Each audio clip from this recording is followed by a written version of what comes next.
Oui, c'est d'installer l'idée, effectivement, des deux côtés de l'Atlantique, à Washington comme à Moscou, qu'il est, au fond, l'interlocuteur de référence pour les grandes puissances quand on veut parler à l'Europe.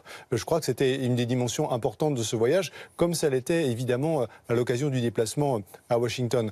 Et il a œuvré en ce sens et d'une certaine manière, les choses progressent. Mais si on fait un petit pas de côté, moi ce qui me frappe, c'est qu'on voit quand même Emmanuel Macron tenir 2 conférences de presse en 2 jours, accorder ce soir une interview à BFM TV, pour parler des grands sujets internationaux, pas seulement, on le verra tout à l'heure, mais c'est ça l'idée de départ. Et ça, c'est une première chose qui est intéressante et importante à relever, me semble-t-il, venant d'un chef d'État qui nous a expliqué à de maintes reprises, vous vous en souvenez Olivier, qu'il ne voulait pas être le président d'une présidence bavarde.